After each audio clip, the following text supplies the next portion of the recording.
Bueno, pues muy buenas tardes. El día de hoy nos encontramos con el contador Darío Domínguez, el cual estará hablando un poco sobre cómo afecta todo lo que es el coronavirus en el área fiscal. Para esto le preparamos una serie de preguntas que él estará contestando y pues me gustaría darle la bienvenida. Muchas gracias por estar aquí, contador. ¿Qué tal, Majo? ¿Cómo estás? Muy bien, gracias. La primera pregunta es la de cómo afecta el coronavirus en el aspecto fiscal. Pues mire, la primera pregunta es, efectivamente, ¿qué impacto tiene en la economía y en el tema fiscal el coronavirus? Ok, muy bien. Bueno, pues primeramente las medidas, el coronavirus es el tema de la emergencia sanitaria y todas las personas se dictó ya, de acuerdo a la fase 2 en la que nos encontramos, que deben de estar guardados en su casa todo lo que son actividades no esenciales. Las actividades esenciales se publicaron ahí en el diario oficial, pero básicamente son los temas de salud, los temas de transporte, alimentos y vaya, lo necesario para la subsistencia, ¿no? Se puede consultar a lo mejor ahí en la página de nosotros el listado de actividades, pero afecta de manera directa a todos aquellos microempresarios que se dedicaban a cualquier otra cosa, ¿no? Comercio de ropa, informal, o sea, todos los demás comercios se ven afectados de una manera muy grave y al no poder realizar las actividades, pues lógicamente no habrá consumo, no habrá ingresos en esas áreas o lo habrá en una medida muy pequeña y pues lamentablemente también es una cuestión que impacta a todas las personas porque finalmente las pymes son las que generan pues arriba del 80% del empleo, ¿no? Entonces afecta a empleados, familias, a las otras empresas. Es una situación muy grave.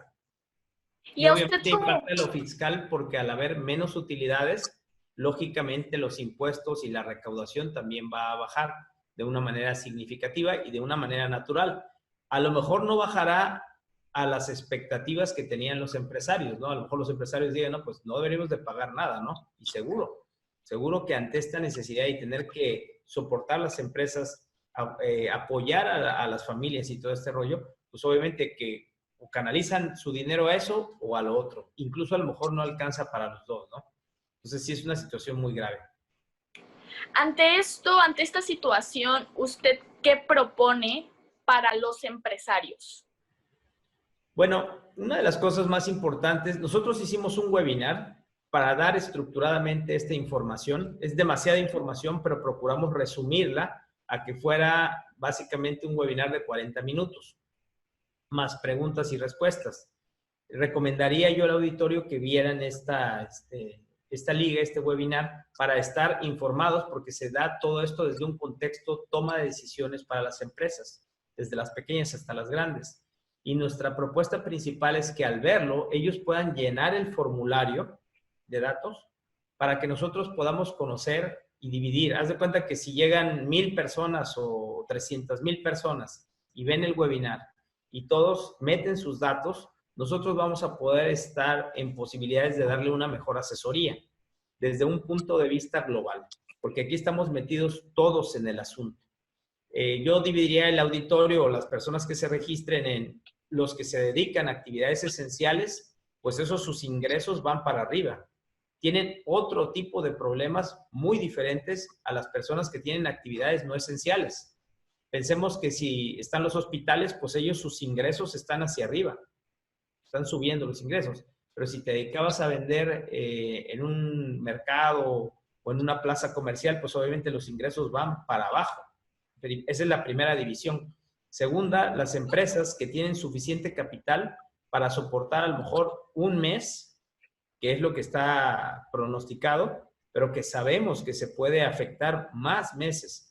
En este sentido lo digo con toda prudencia, no tratando de alarmar, sino tratando de ser preventivo, ¿sale? Dividir las empresas entre las que pueden soportar esa carga de pagar salarios y afrontar todas las deudas que ya venían cargando, independiente de la disminución en ingresos que ellos proyecten. De ahí en fuera, quiero que anoten ahí cuántas personas en su planta o dentro de su plantilla de personal tienen mayores a 60 años.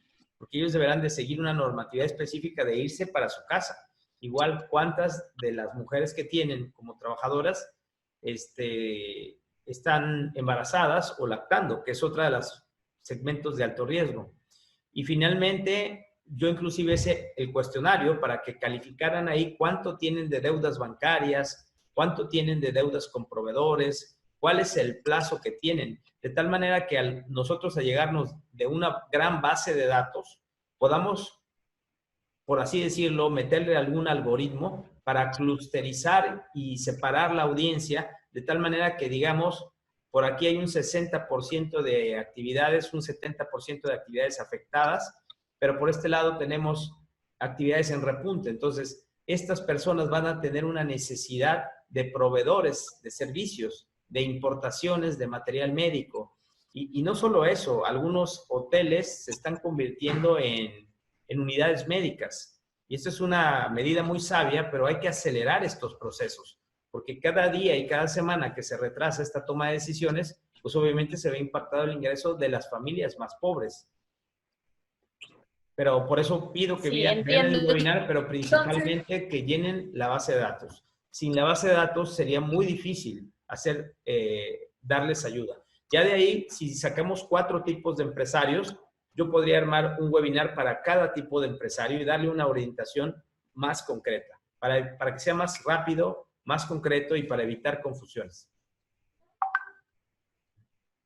bueno, pues ya que se le proporcionó a la audiencia esta información acerca del webinar, vamos a empezar con lo que son una serie de preguntas un poco puntuales para que la audiencia también esté informada por esto. La primera pregunta es, ¿qué opina del tema que Hacienda no está dando prórrogas a las empresas mexicanas? Bueno,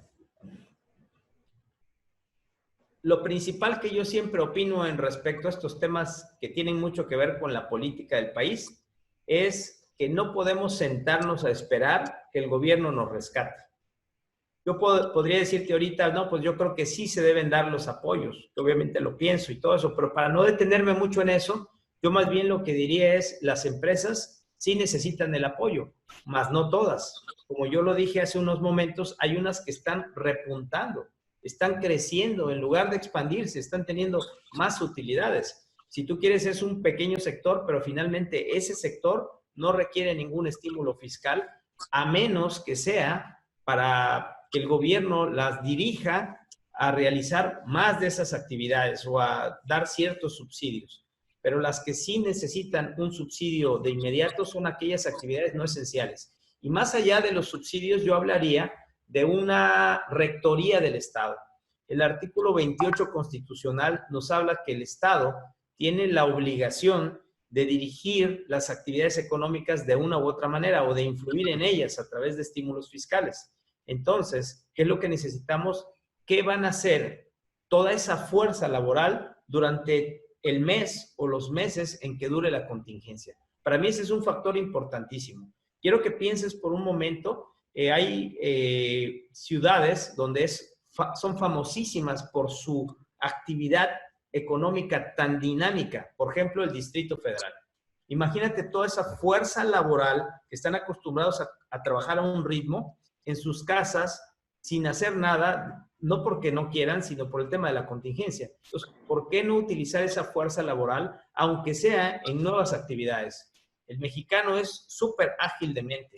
Lo que necesitamos es, no te voy a decir un gobierno que nos coordine, sino nosotros como iniciativa privada, coordinarnos y ser propositivos ante el gobierno, aunque yo no dependería de ellos, sino más bien de una red de empresarios, y por eso estoy mandando a hacer una página web, para que en esa página web las personas se puedan dar de alta y dar a conocer cuáles son las actividades en las que son buenos o pueden desarrollar tal actividad, y entonces coordinar a las personas que tienen el tiempo y la capacidad de hacer cosas desde su casa, que sí es cierto, son menos actividades, pero con aquellas personas que requieren ese servicio. A lo mejor no lo van a utilizar ahorita, pero sí se va a poder capitalizar después. Me refiero a actividades productivas que finalmente, como las artesanías y todo eso, que finalmente se pueden vender incluso alrededor del mundo, pero de no hacer nada a hacer algo, definitivamente es ocupar esa fuerza laboral, porque cuando tú tienes una materia prima y le añades el valor agregado que las personas con su trabajo le añaden, entonces ya tenemos ahí un capital que ahorita está inactivo, que ahorita está sin un liderazgo. Entonces, no es algo que se vaya a lograr fácilmente, pero nuevamente por eso estamos pidiendo datos en esa página web para poder, con los datos, ahora sí partir a dar una sugerencia, a dar una coordinación y un liderazgo para que esa mano de obra no se quede ahí inerte. Entiendo. Muy buena su proposición y muy buena la idea sobre la página web. Considero que no es momento para depender del ente político, sino para, como menciona, poner manos a la obra y crear esta red de empresarios que sin duda alguna pues es para el futuro, porque en este momento estamos en un stand-by en el que no sabemos como tal qué depara en el futuro. Pero para esto también me gustaría hacerle otra pregunta, que es, ¿qué opina de la recaudación óptima que propone el SAT? Refiriendo que las contribuciones en nuestro país deben de ser equitativas y proporcionales. Bueno, el tema de la proporcionalidad y equidad es algo definitivamente muy relativo y es un tema muy amplio. Yo diría que para que hubiera equidad, pues tendría que ser una política que nos diera una redistribución del ingreso mejor. Casi todos los cuartiles de ingreso que hay en las estadísticas son ingresos muy bajos. Los ingresos altos están concentrados en, no sé, un 3% de la población, ¿me explico? Entonces, no hablemos de proporcionalidad y equidad, pero sí lo que podríamos hablar es de la recaudación óptima, ¿no? Yo pensaría, estaría bien recaudar muchísimo si con eso fuéramos a garantizar que se va a distribuir a las familias más pobres, que son las que se ven en verdadera emergencia, me explico. Pero ¿qué nos llevaría a nosotros a garantizar que con una mejor recaudación se van a salvar estas personas? ¿Qué nos llevaría a pensar que al tener resguardado su ingreso básico para comer, no van a salir de su casa? Lo cual sería obviamente el escenario ideal. ¿Sí me explico? Que la gente tenga para comer, para que al menos no tenga que salir de su casa. Porque si le das una despensa y de todas maneras sale de su casa, pues entonces no se logró ningún objetivo nacional. ¿Me explico? Entonces sí se tendría que tener esta coordinación. De México se dice mucho acerca de la ingobernabilidad del país o de las personas. Pero esto es porque las personas no hacen caso a aquellas cosas en las que no creen.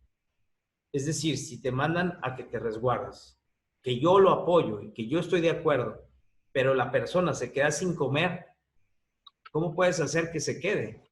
No puedes hacer que se quede. Por eso es que esta actividad, donde los que tienen y los que podrían incluso ser inversionistas, esta parte sé que en breve término es muy difícil explicarla.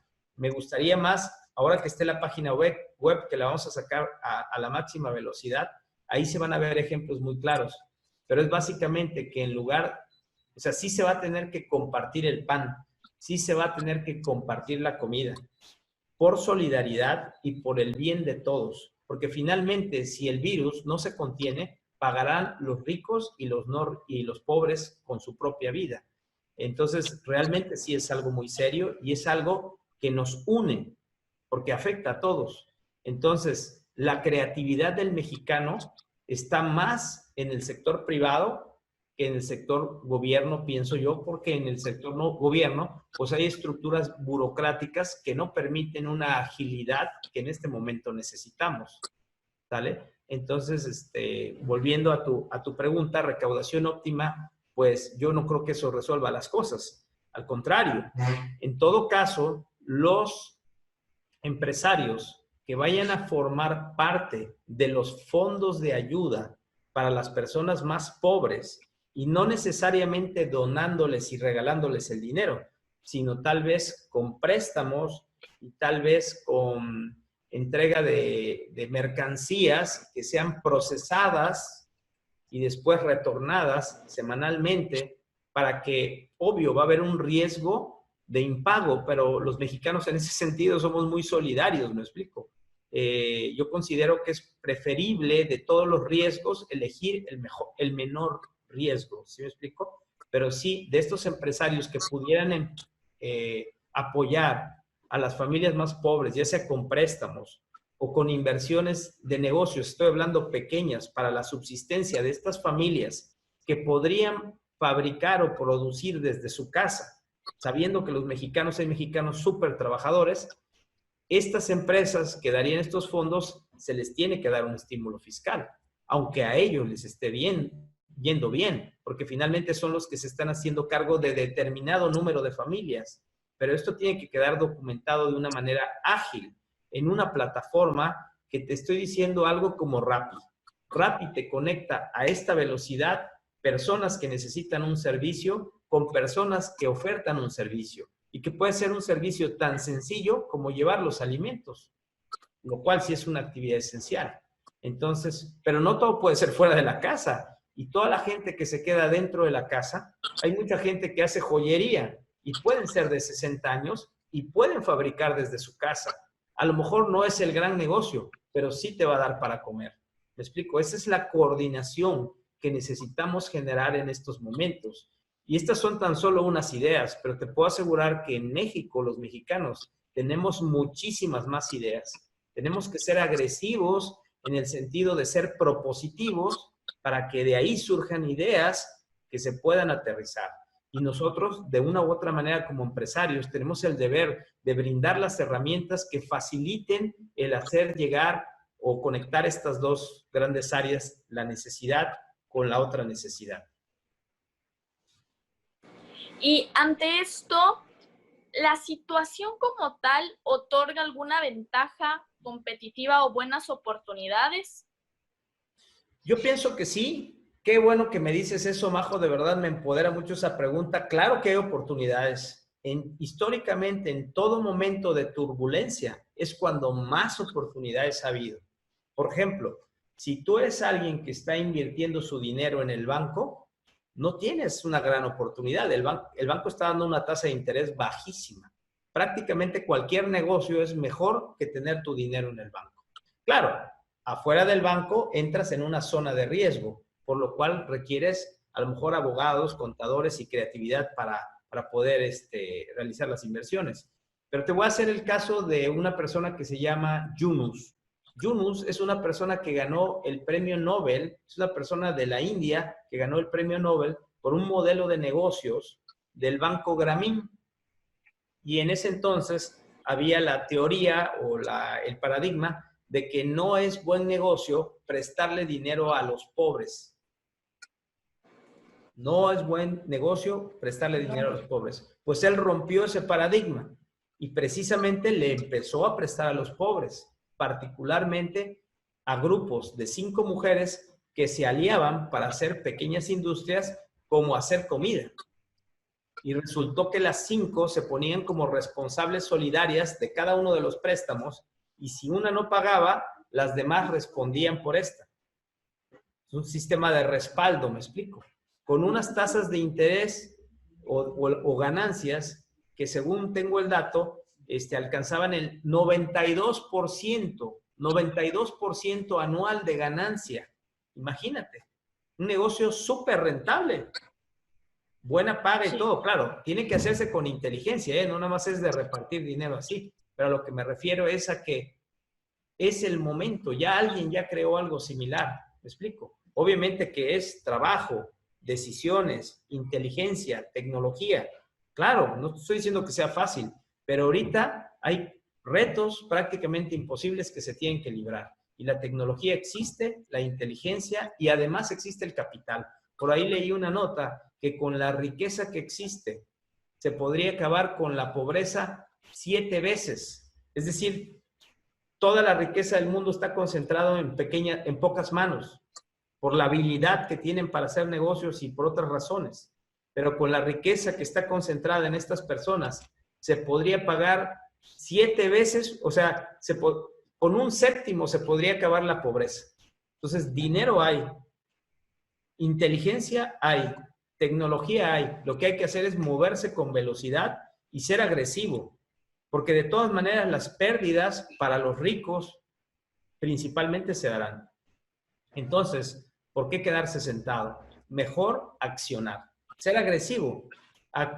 Accionar es mejor que no hacer nada. Me queda claro que parte de su motivación es moverse, es generar cambio, pero como última pregunta me gustaría ser muy puntual en algo. ¿Cómo respondería usted al cambio? Ya que menciona que hay tecnología, hay personas, hay capital, solamente falta el accionar, el movernos. Usted, como Darío Domínguez y como representante de iResolve, ¿cómo respondería al cambio? Muy bien, nosotros hicimos varias cosas y las hicimos ya con semanas antes. Incluso ya nosotros nos estamos preparando porque dijimos, antes de que viniera lo de la contingencia, dijimos, tenemos la obligación de ser los más rentables, la mejor inversión para hacer negocios en México, solamente por el tema de la visión, ¿sale? Y eso es tecnología, y eso es optimización de tiempos, etcétera, ¿no? Multiplicación, ¿no? De lo que tengamos, etcétera. Entonces nos agarró más preparados que a la mayoría. Entonces estamos trabajando a distancia, mandando a las personas mayores de 60 años a trabajar, bueno, desde su casa y ahorita todos, ¿no? Pero vamos, a lo que me refiero es siguiendo ese orden de medidas y yo me considero una de las personas con mayor habilidad para resolver problemas difíciles. A mí me encanta resolver problemas difíciles y les explico a toda mi gente, si no hubiera problemas, nosotros no tendríamos razón de existir. No tendríamos ni trabajo ni razón de existir. Entonces, obviamente no deseo estos problemas que existen, pero por cuanto existen, tenemos que poner manos a la obra. Entonces, primero que nada, lancé el webinar para apoyar a las empresas que estaban pidiendo, quiero ahorrarme impuestos, quiero que el gobierno me dé apoyos. Entonces yo dije, bueno, no necesitan los apoyos del gobierno, con los apoyos que nosotros tenemos es suficiente y puedes generar el ahorro de impuestos que tú quieres. Segundo, quieren facilidades para con el tema de los trabajadores. Aquí el tema no es que el gobierno te diga, págale salario mínimo, o como dice la iniciativa de reforma, que todavía no se ha autorizado, de que se les pague el salario completo, no el salario mínimo. El tema no es decidir eso, sino el tema es ver más allá. ¿Cuál es la verdadera necesidad de la empresa completa? ¿Cuál es la verdadera necesidad del trabajador? Y luego movernos sin ningún límite, sin límites legales, sin límites fiscales. ¿Cómo resolvemos este problema? El problema es relativamente, es fuerte, pero es simple. La gente se tiene que quedar en sus casas. Reducción de la actividad económica afuera, pero adentro de las casas se puede tener. Sé que se oye grave, aún así, la poca producción que cada persona genera. Imagínate que cada persona genera poquita ganancia. Un salario mínimo, 5,000 pesos, es mucho mejor que nada. Y multiplicado por un gran número de millones de mexicanos, es una gran producción.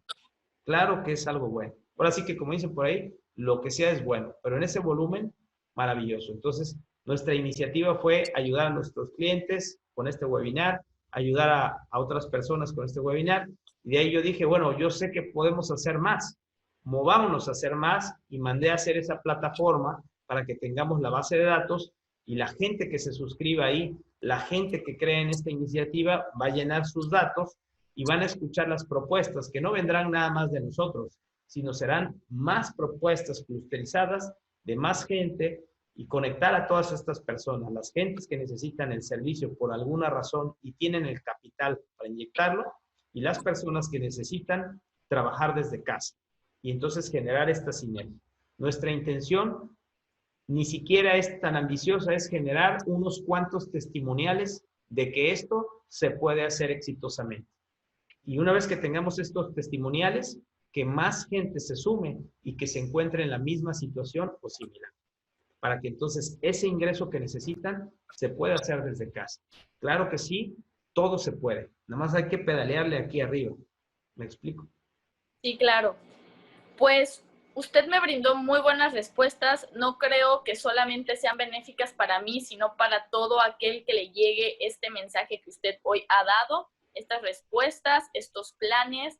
extendió la invitación para el webinar, lo cual sin duda alguna, si alguien dedica 40 minutos de su tiempo, le va a funcionar. Más aún, el llenado de los formularios.